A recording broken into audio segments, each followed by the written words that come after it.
땅이여 여호와께 즐거운 찬송을 부를지어다.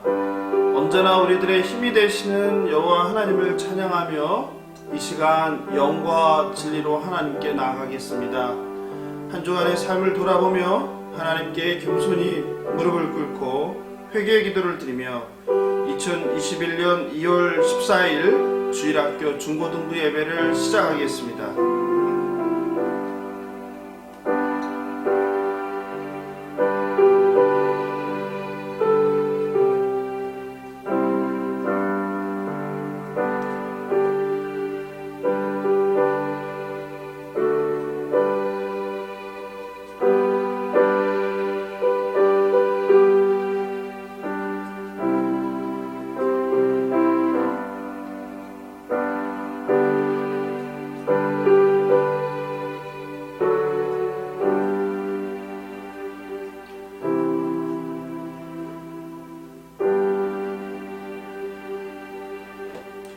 사도신경으로 우리의 신앙을 고백하겠습니다.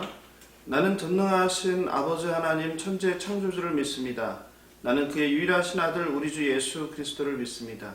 그는 성령으로 잉태되어 동정녀 마리아에게서 나시고 본디오 빌라도에게 고난을 받아 십자가에 못 박혀 죽으시고 장사된 지 사흘 만에 죽은 자 가운데서 다시 살아나셨으며 하늘에 오르시어 전능하신 아버지 하나님 우편에 앉아 계시다가 거기로부터 살아있는 자와 죽은 자를 심판하러 오십니다.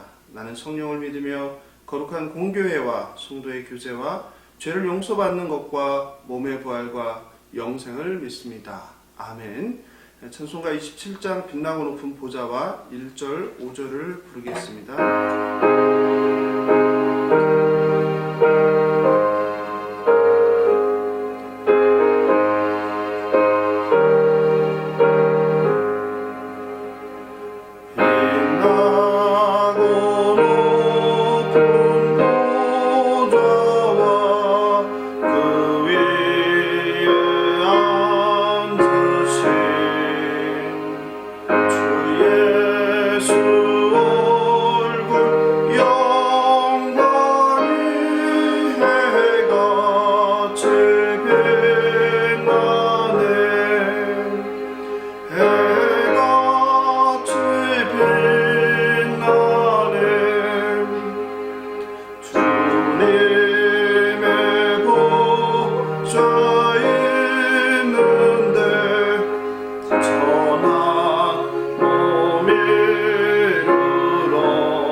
오늘 하나님께 드릴 예배와 하나님께서 우리에게 주실 말씀을 위해서 기도하겠습니다.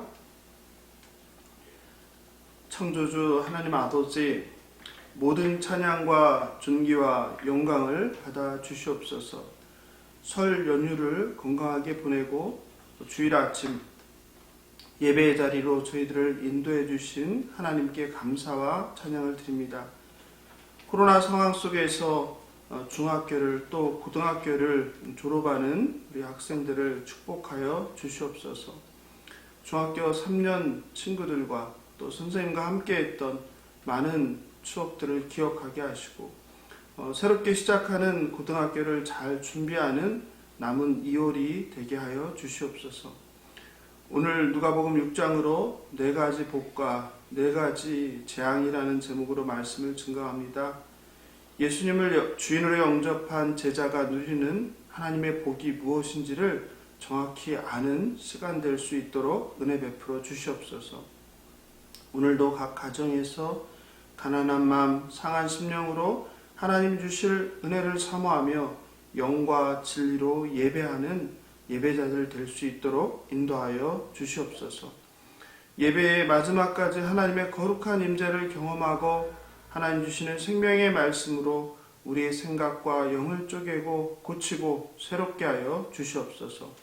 감사하며 생명 되신 예수님의 이름으로 기도합니다. 아멘. 오늘 주실 말씀은 누가복음 6장 17절 그리고 26절입니다. 한 절씩 교독하시고 마지막 절은 합독하겠습니다. 예수께서 그들과 함께 내려오사 평지에 서시니 그 제자의 많은 무리와 예수의 말씀도 듣고 병 고침을 받으려고 유대 사방과 예루살렘과 두로와 시돈의 해안으로부터 온 많은 백성도 있더라. 더러운 귀신에게 고난받는 자들도 고침을 받은지라. 온 무리가 예수를 만지려고 힘쓰니 이는 능력이 예수께로부터 나와서 모든 사람을 낫게 함이로라. 예수께서 눈을 들어 제자들을 보시고 이르시되 너희 가난한 자는 복이 있나니 하나님의 나라가 너희 것이며 지금 줄인 자는 복이 있나니 너희가 배부름을 얻을 것이며 지금 우는 자는 복이 있나니 너희가 웃을 것이며 인자로 말미암아 사람들이 너희를 미워하며 멀리하고 욕하고 너희 이름을 악하다 하여 버릴 때에는 너희에게 복이 있도다. 그날에 기뻐하고 뛰놀라. 하늘에서 너희 상이 큼이라. 그들의 조상들이 선지자들에게 이와 같이 하였느니라. 그러나 화 있을진저 너희 부요한 자여 너희는 너희의 위로를 이미 받았도다. 화 있을진저 너희 지금 배부른 자여 너희는 주리로다. 화 있을진저 너희 지금 웃는 자여 너희가 애통하며 울리로다. 함께 읽겠습니다. 모든 사람이 너희를 칭찬하면 화가 있도다. 그들의 조상들이 거짓 선지자들에게 이와 같이 하였느니라. 아멘. 청소년 여러분 안녕하십니까? 설은 잘 보내셨는지요? 2월 초는 졸업 시즌입니다. 중학교, 고등학교를 졸업한 주일학교 학생들을 진심으로 축하합니다.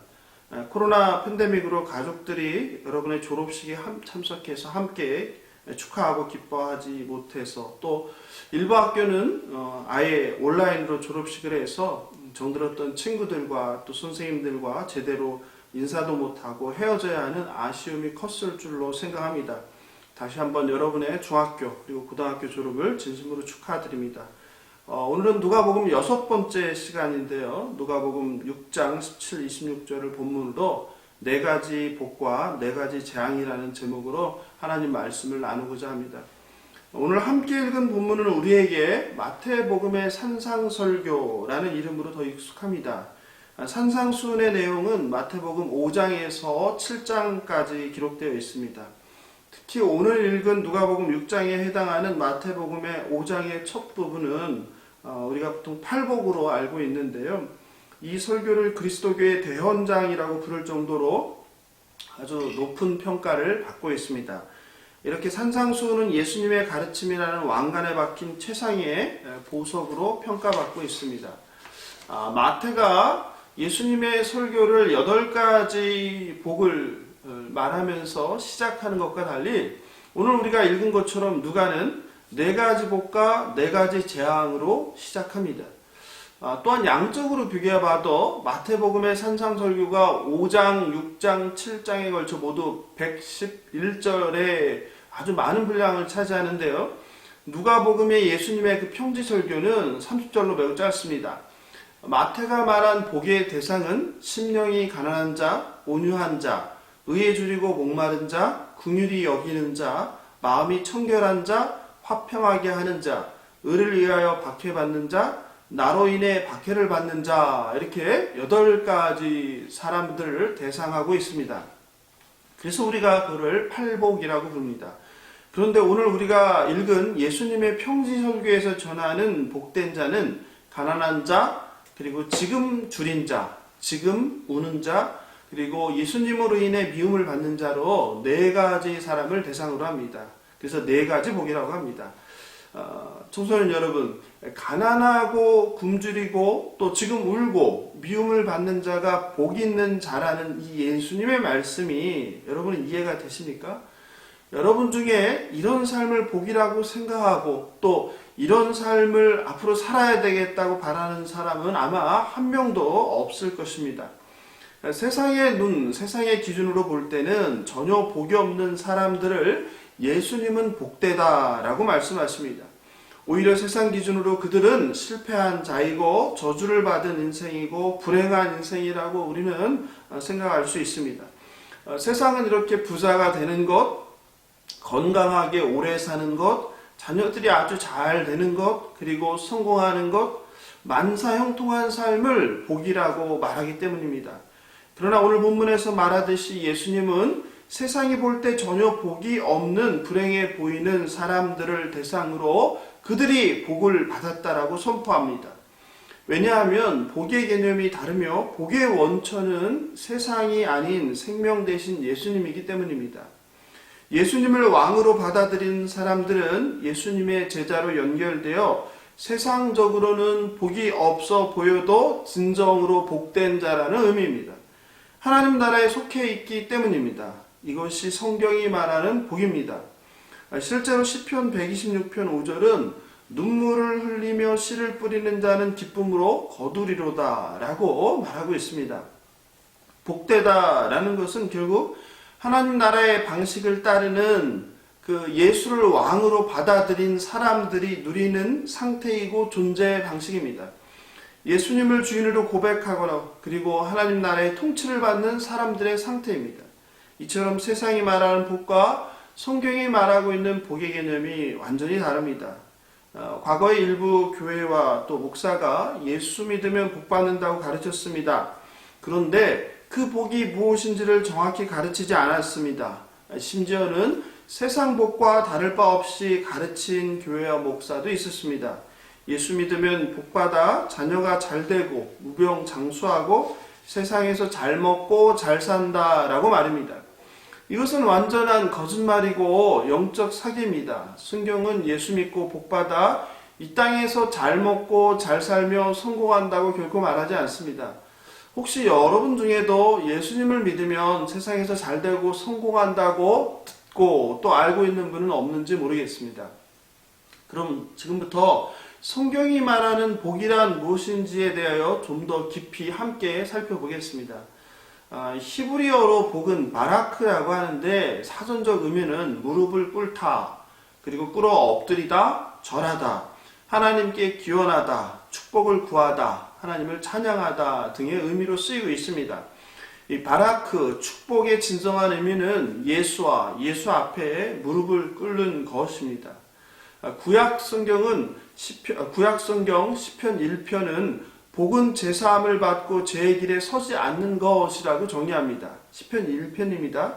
복 있는 사람은 악인들의 꾀를 따르지 아니하며 죄인들의 길에 서지 아니하며 오만한 자들의 자리에 앉지 아니하고 오직 여호와의 율법을 즐거워하여 그의 율법을 주야로 묵상하는도다. 시편 41편 1절은 가난한 자를 보살피는 자에게 복이 있으며 재앙의 날에 여호와께서 그를 건지시로다 라고 말합니다. 즉 가난한 자를 보살피는 자가 복 있는 자이고 여호와께서 그를 구원하신다고 말씀하십니다.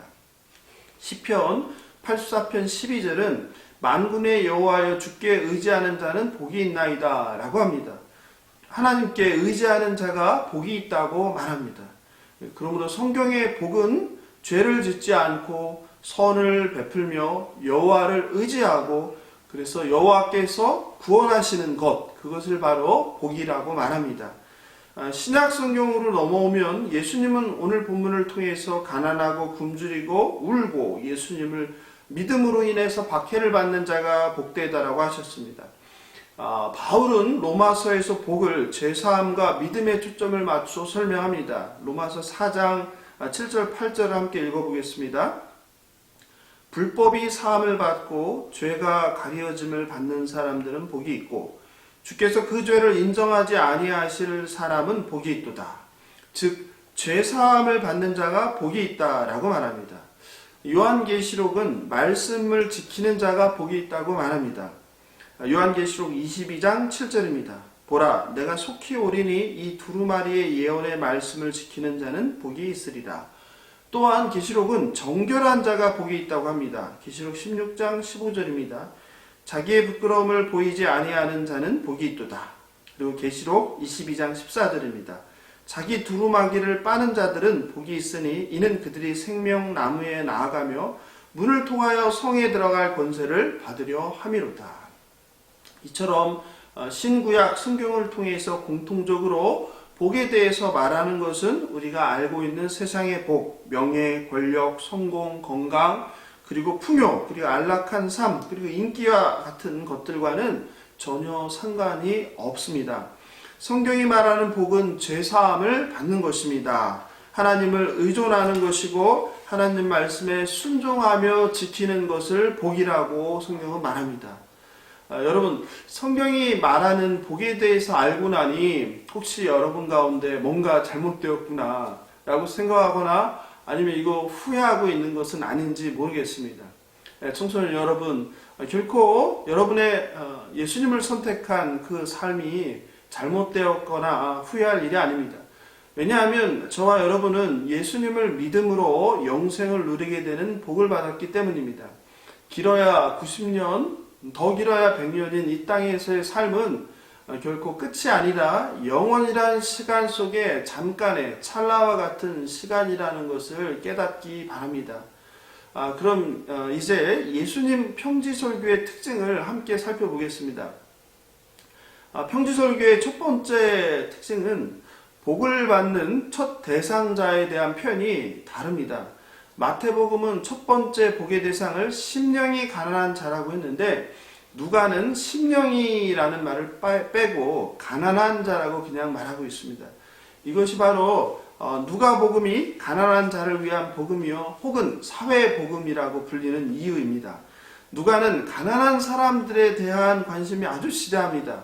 그렇다고 예수님이 가난한 사람들만 복을 주고 부자들을 배제한다고 생각하면 오해입니다. 마찬가지로 가난해야 천국을 가고 부자는 천국에 못 간다고 단편적으로 생각해서도 안 됩니다. 누가복음 19장에서 보면 부자였던 삭개오가 축복을 받습니다. 또 예수님께서 십자가에서 돌아가셨을 때 장례를 치른 아리마다의 요셉은 예수님의 제자이며 부자였다고 성경은 말하고 있습니다.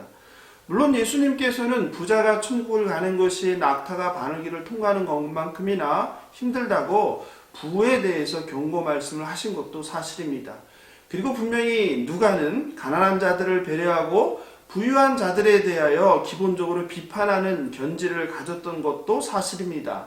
누가복음에 나오는 탕자의 비유, 그리고 불의한 청지기 비유, 부자와 나사로의 비유, 부자 관원 이야기 등은 모두 재물을 오용하고 남용하는 부자들을 비판적으로 경고한 누가복음만의 특징입니다. 어쨌든 가난한 자, 지금 줄인 자, 지금 우는 자, 인자로 말미암아 미움을 받는 자가 복이 있다는 이 예수님의 말씀을 믿으시는 저와 여러분 되면 좋겠습니다. 두 번째 누가복음의 평지설교의 특징은 네 가지 화에 대한 선포입니다. 화는 헬라어 오우아이라고 하는데요. 진노와 슬픔과 공포와 재앙과 재난의 상황을 말하고 있습니다. 그렇다면 이 네 가지 저주, 화는 누구를 향한 것일까요? 네 가지 복이 하나님의 나라를 받아들인 하나님의 백성, 제자에 대한 것이듯 이 네 가지 화는 바로 하나님 나라와 예수님을 거부한 자들을 향한 선포입니다. 예수님은 24절, 26절에서 화 있는 자를 이야기하는데요. 같이 한번 살펴볼까요? 부유한 자, 그리고 배부른 자, 웃는 자, 그리고 칭찬받는 자가 화가 있다고 선포하십니다. 과연 우리가 부유하고 그리고 배가 부르고 그리고 즐겁게 웃는 것, 게다가 사람들에게 칭찬받는 것이 왜 화이고 저주를 받아야 되고 심판을 받아야 할까요? 우리는 당연히 고개를 갸우뚱하지 않을 수 없습니다. 그런데 그런 우리에게 예수님께서는 짧게 이유를 언급하고 계십니다. 함께 살펴보겠습니다. 가난하면 복을 받고 부자라고 무조건 재앙을 당하는 것은 아닐 것입니다. 풍요로움을 의지하며 자신의 부를 자신의 소유로 여기며 가난한 자를 섬기지 않는 사람에 대한 경고일 것입니다. 그들은 자신이 가진 부를 이용해 자신의 편안함과 자기의 욕망을 위해서 살 뿐입니다. 하나님께서 맡긴 재물을 청지기로서 가난하고 그것이 필요한 이웃을 돌보고 나누는 데 사용하지 않습니다. 24절을 한번 볼까요? 너희 부유한 자여 너희는 너희의 위로를 받았도다. 이렇게 예수님은 설명하십니다. 그들은 이미 이 세상에서 사는 동안 세상의 좋은 것들을 다 누렸다는 것입니다. 이런 자들에게 화가 있다고 말합니다. 요한계시록 3장 17절입니다. 내가 말하기를 나는 부자라 부유하여 부족한 것이 없다 하나 내 곤고한 것과 가련한 것과 가난한 것과 눈먼 것과 벌가워 벗은 것을 알지 못하는도다. 이 말씀은 부유했던 라오디게아 교회를 향한 하나님의 경고이고 질책입니다. 그들은 라오디게아 교인들은 자기들이 부자라 부족한 것이 없다며 풍족한 삶을 자랑하지만 하나님 보시기에는 그들은 정작 곤고한 자들이고 가련하고 가난하고 벌거벗은 수치를 당하는 자들이라는 의미입니다. 부와 풍요의 역설이라고 할 수 있습니다. 두 번째 화는 배부른 자들을 향한 것입니다. 배가 부르다고 화는 아닐 것입니다. 이것은 자신의 배만 채우고 가난하여 배고픈 사람들을 돌보지 않고 이기적이고 탐욕스러운 인간에 대한 경고입니다. 시편 73편 7절입니다. 살찜으로 그들의 눈이 솟아나며 그들의 소득은 마음의 소원보다 많으며 라고 합니다. 바울은 고린도전서 4장 8절에서 배부른 자들에 대해 경고합니다. 너희가 이미 배부르며 이미 풍성하며 우리 없이도 왕이 되었도다. 이렇게 경고합니다. 우리 육신의 욕망대로 배를 가득 채운 자가 하나님을 찾고 부르기는 쉽지 않습니다. 여러분도 배부르게 맛있는 것들을 많이 먹은 경험이 있을 것입니다. 그 배부른 순간 어떻습니까? 하나님께 감사와 찬양이 나오나요? 아니면 배가 부르고 나니 이제 눕고 싶고 쉬고 싶고 그리고 잠자고 싶은 육신의 욕망이 더 떠오르지 않습니까? 아니면 배가 부르니 뭔가 더 재미난 일을 하고 싶은 마음이 들지 않던가요? 정말 가난하여 굶주리고 오랜 배고픈 경험을 한 사람들이야말로 그 후에 배가 부른 경험을 하게 될 때 하나님의 은혜를 깨닫고 하나님께 감사할 수 있는 것입니다.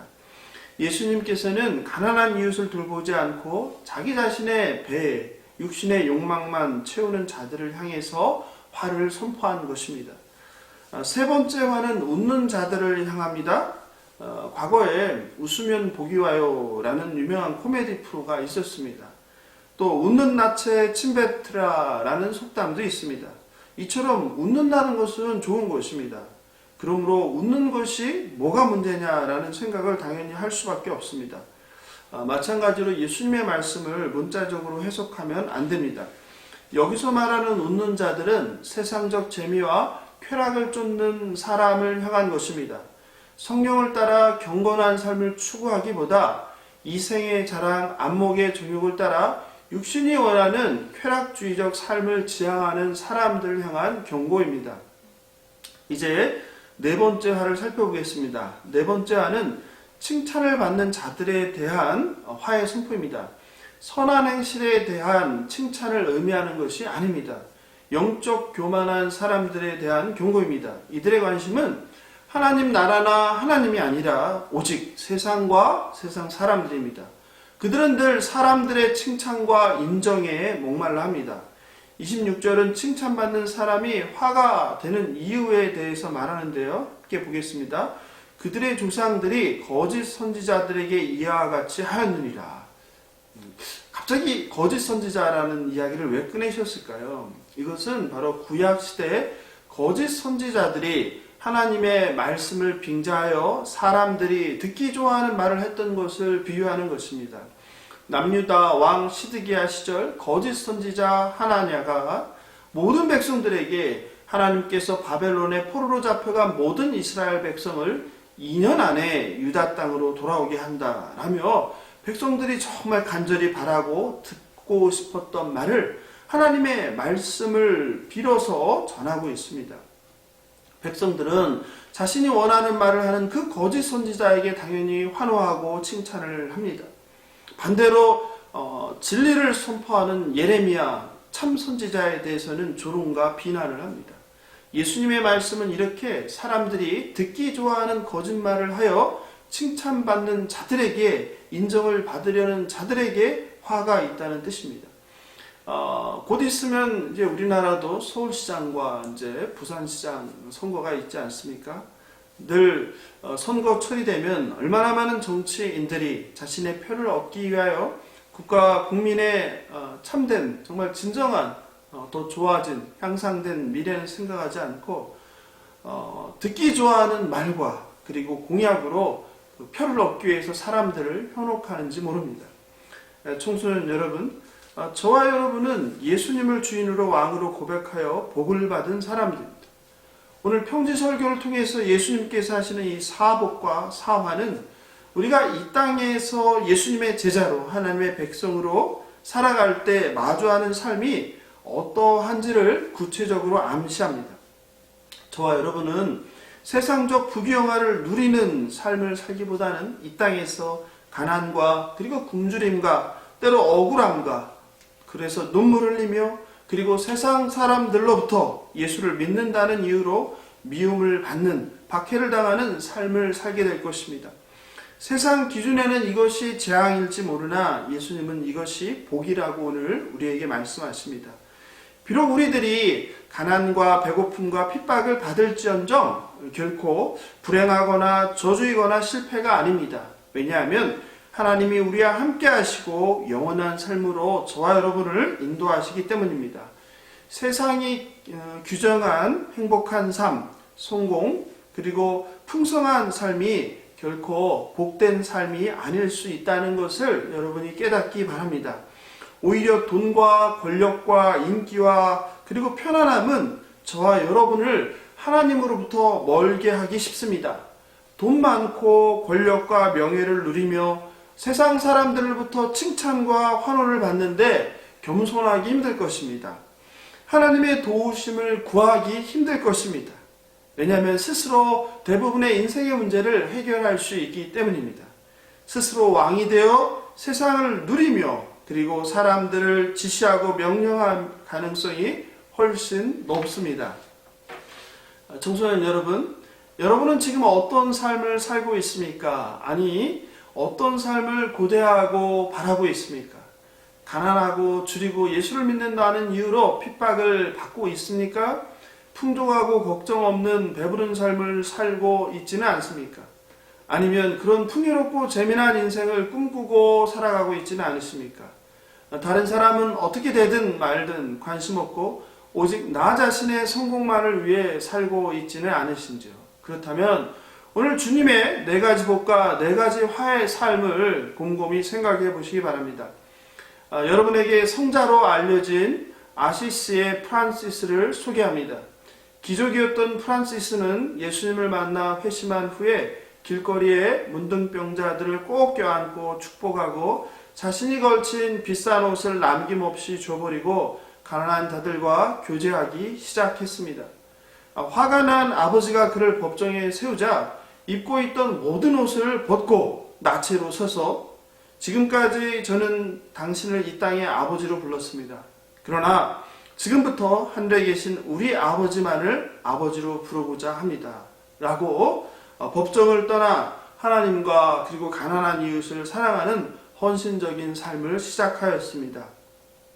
아시시를 떠난 후 그는 강도의 습격을 당하여 얻어맞고 그리고 길가 옆에 시궁창에 버려졌지만 그 시궁창에 버려진 채로 하나님을 찬양했다고 전해지고 있습니다.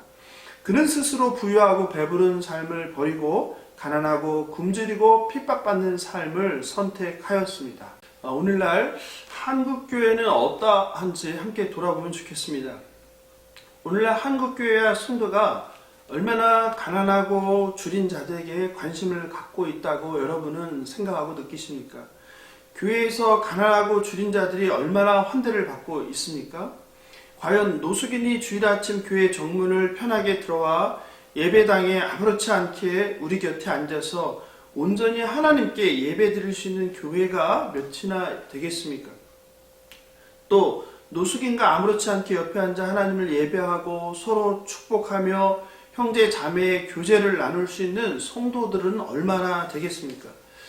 제가 아는 노숙인들끼리 모여 예배하는 교회는 몇 군데 있지만 일반 성도들이 노숙인들과 함께 예배드리고 교제하는 교회는 거의 없지 싶습니다. 제가 아는 목사님도 처음에는 노숙인이 찾아와서 함께 일반 성도들과 예배드렸지만 점차 시간이 지나며 성도들이 떠나게 되었다고 합니다. 그리고 남아있던 성도들도 불편해해서 결국 회의를 통해 교회를 분리해서 노숙인들만이 모이는 교회를 세우셨습니다. 우리는 늘 이러저러한 이유를 대며 현실을 핑계 삼지만 교회와 성도가 성경이 말하는 진리로부터 너무 멀리 떨어져 나와 본질을 잃어버린 것은 아닐까라는 생각이 듭니다. 별이 빛나는 밤으로 유명한 네덜란드 출신 인상주의 화가 고흐는 원래 목회자를 꿈꾼 전도사였습니다. 1878년 12월 벨기에 작은 마을에 도착한 고흐는 복음 전파 사역을 하려고 열심히 였고 네덜란드 개혁교회는 6개월 동안 그 지역의 가난한 광부들에게 전도 활동을 하도록 지원해 주었습니다.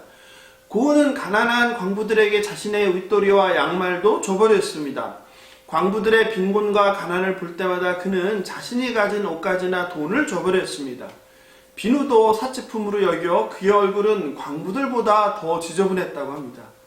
어느 날 탄광사고가 났을 때는 의사도 포기한 환자를 집으로 데려와 40일 동안 치료비를 내며 돌보아 선한 사마리아인으로 광부들 사이에 불렸습니다.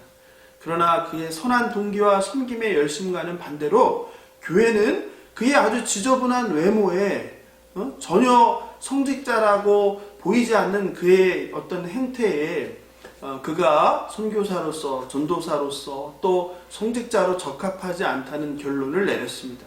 그리고 6개월 뒤 그에 대한 지원을 끊어버렸습니다. 이런 거절의 경험은 고흐로 하여금 기성교회, 제도권교회를 경멸하는 근원이 되었습니다. 고흐가 하나님 말씀에 순종하며 가난한 자를 자기 몸보다 귀히 여기며 섬겼지만 오히려 그 일을 도맡아 해야 할 교회는 자신들만의 전통과 성직자에 대한 선입관으로 그를 파면하고 지원을 중단한 것입니다.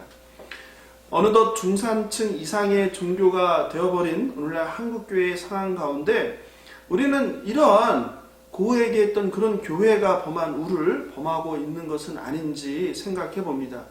한국교회는 아니 저와 여러분은 예수님께서 말씀하신 복 있는 사람인 가난한 자, 줄인 자, 우는 자, 예수를 믿음으로 핍박받는 자를 얼마나 소중히 여기고 대하고 있는지 묻고 싶습니다. 설 명절 연휴를 지나가고 있습니다. 명절이 되면 더욱 외롭고 힘들고 마음이 아픈 사람들을 한번 떠올려 보면 좋겠습니다. 가족들을 위해 돈을 벌기 위해 멀리 고향을 떠나 언어와 문화가 다른 이국 땅에서 위험한 직종에서 일하는 외국인 노동자들, 명절이면 더 바쁜 택배 노동자들, 그리고 자유를 찾아 죽을 고비를 넘기며 북한을 탈출한 탈북민들, 분단으로 70년 동안 그리운 고향에 가지도 못하고 가족도 만나지 못하는 이산 가족들, 우리가 사는 아파트를 24시간 지켜주고 관리해주는 경비원들, 새벽 해가 뜨기 전에 더러운 거리를 청소해주는 환경 노동자들, 어쩌면 이들의 희생과 헌신으로 우리는 매일 똑같은 일상을 맞이하게 되는지 모릅니다. 우리가 모르는 사이, 우리가 잠을 자는 사이 누군가의 희생으로 우리는 편안한 하루를 맞이하며 일상을 당연한 듯 살아간다는 것을 기억하면 좋겠습니다. 늦었다고 이미 설이 끝났다고 생각하지 말고 주변의 경비 아저씨, 청소하는 아주머니, 이른 아침부터 택배를 배달하는 택배 노동자들, 거리의 청소 미화원들, 고향을 떠나 힘든 일을 하는 이주 노동자들에게 만날 때 감사합니다 라는 따뜻한 인사를 하면 좋겠습니다. 또 기회가 된다면 따뜻한 커피를 한 잔 건네는 사랑의 교회 갱신공동체 중고등부 청소년들 여러분 되시길 예수님의 이름으로 축복하며 기도합니다. 아멘. 오늘 말씀 생각하면서 찬송가 204장 예수로 나의 구주 삼고를 부르겠습니다.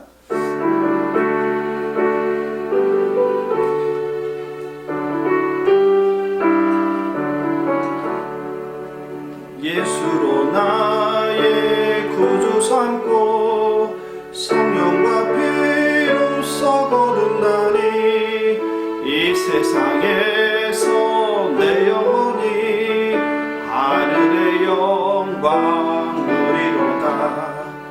이것이 나의 간증이요 이것이 나의 찬송일세.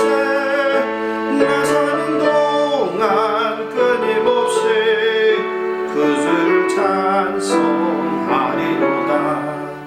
주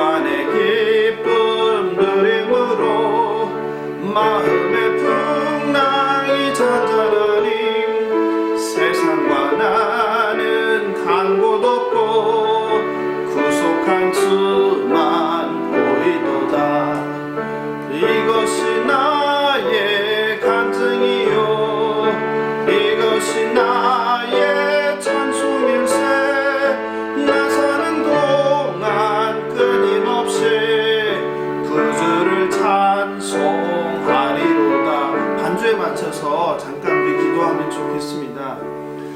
정말 여러분과 저는 하나님의 제자로 부르심을 받았습니다. 하나님의 백성으로 부르심을 받았습니다. 그래서 복 있는 자입니다. 그런데 그 복 있는 자가 세상에서는 환난을 당하게 됩니다. 배가 고프고 가난합니다. 그리고 때론 예수를 믿는다는 이유로 박해를 받게 됩니다. 청소년 여러분, 이런 삶이 정말 우리 제자의 삶이요 하나님의 백성의 삶임을 기억하면 좋겠습니다. 우리 마음은 여전히 부자가 되고 싶습니다. 우리 마음은 여전히 높아지고 싶습니다. 그런데 성경은 제자의 삶 그리고 하나님의 백성의 삶이 복된 그 삶이 가난하고 그리고 굶주리고 또 눈물 흘리고 또 박해를 받는다고 합니다. 이 시간 생각하면서 하나님께 비록 우리 마음이 여전히 세상을 향하고 있지만 온전히 예수님의 말씀대로 이 시간 하나님께 나아가길, 예수님을 바라보길, 그래서 그런 제자의 삶을 받아들이게 하길 해달라고 함께 기도하겠습니다. 하나님 아버지 그렇습니다. 여전히 제 가운데 아버지 세상을 향합니다. 하나님을 바라보기보다는 예수님의 제자가 되기보다는 요즘 세상에서 성공하고 싶고 세상에서 부자가 되고 싶고 정말 부귀영화를 누리고 살고 싶은 생각들이 가득합니다. 하나님 제자의 삶이 복된 삶이 그리고 존중하는 삶이 그런 것이라고 말씀드리고 싶습니다. 하나님 가난한 자가 되게 하여 주시옵소서. 예수 섬기는 자가 되게 하여 주시옵소서. 아버지 그리하여서 영원한 삶을 주옵소서. 창조자 하나님 아버지 감사합니다. 코로나 팬데믹으로 설인데도 이전처럼 친척들과 할머니 할아버지와 편하게 만남을 갖지도 못했습니다. 졸업식도 참 쓸쓸하게 해야만 했습니다. 일상은 물론이고 오랜만에 친척들과 만남도 제한받는 졸업식도 영상으로 해야 되는 또 가족들이 함께 참여하여서 기뻐해야 되는 그런 것들을 당연한 것들을 하지 못하는 이상한 삶을 살게 되었습니다. 속히 코로나가 사라지고 자유롭게 이동하고 만나는 일상을 우리에게 회복시켜 주시옵소서. 오늘 말씀을 통하여서 하나님께서 말씀하신 복과 그리고 화가 무엇인지를 정확히 알게 되었습니다. 세상이 말하는 복을 경계하며 하나님의 백성으로 예수의 제자로 진정한 복을 누리는 삶을 살게 하옵소서. 가난하고 굶주리는 이웃을 늘 돌보아주는 삶을 사는 우리 주일학교 청소년들 되게 하여 주시옵소서. 당연한 듯 누린 일상이 누군가의 희생으로 가능했다는 것을 깨닫고 감사하며 살게 하옵소서. 이제 얼마 남지 않는 겨울방학을 알차게 보내는 주일학교 청소년들 될 수 있도록 인도하여 주시옵소서. 감사하며 생명 되신 예수님의 이름으로 기도합니다. 아멘. 교회 소식과 광고입니다. 첫 번째, 졸업한 중고등부 학생들을 주님의 이름으로 축복합니다. 교회에서 졸업 선물을 작은 것을 준비했습니다. 곧 만나서 전달해 드리도록 하겠습니다. 토요일 밤 중등부는 9시 반, 고등부는 10시에 줌을 통해 함께 교제합니다. 많은 분들이 함께 하길 기대합니다. 주일 영상 예배에 참석하는 댓글로 참석을 알려주시고 말씀 듣고 적용과 결단도 나눠주시면 좋겠습니다. 오늘은 웨스트민스터 소요리 제33문답을 나누겠습니다. 여러분 주보를 참고해 주시기 바랍니다. 의롭다 하심, 칭의란 무엇인가요? What is justification? 이라고 되어 있는데요. 의롭다 하심, 칭의는 하나님의 값없는 은혜의 행위이신데 그가 우리의 모든 죄를 사면하시고 우리를 의롭다고 여겨주시고 받아주시는 것입니다. 이는 오직 그리스도의 의를 우리의 것으로 돌려주신 덕분이며 또 그것이 오직 믿음으로만 받아진 덕분입니다.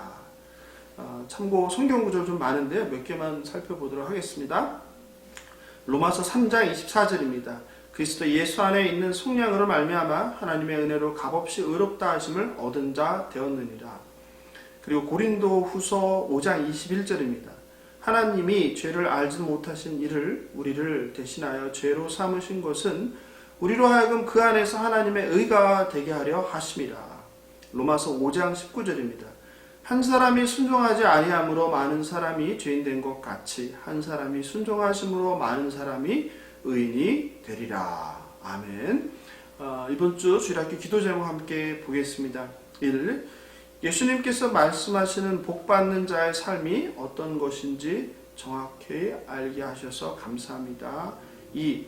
예수님의 제자로 가난하고 굶주리고 울고 박해받는 삶을 만날지라도 좌절하지 않고 잘 감당하며 감사와 믿음을 지키게 하옵소서. 3. 가난한 이웃들에게 또 힘든 사람들에게 따뜻한 인사와 감사를 전하게 하옵소서. 4. 얼마 남지 않는 겨울방학을 새학년 새학기를 잘 준비하게 하옵소서. 5. 날마다 말씀 큐티와 기도로 시작하며 하나님을 더욱 알고 말씀에 순종하는 삶을 살게 하옵소서. 이상과 같은 5가지 기도 주문으로 이번 주도 함께 기도해 주시면 좋겠습니다. 이제 축도함으로 2월 14일 마당기도회 중고등부 주일 예배를 마치겠습니다. 이제는 우리 주 예수 그리스도의 은혜와 하나님의 크신 사랑과 우리를 위하여 탄식하며 기도하시는 성령 하나님의 교제 교통하신 은혜가 주일학교 중고등부 청소년 한 명 한 명과 그들의 가정과 그들의 학업이 이제부터 영원토록 함께 있을지어다.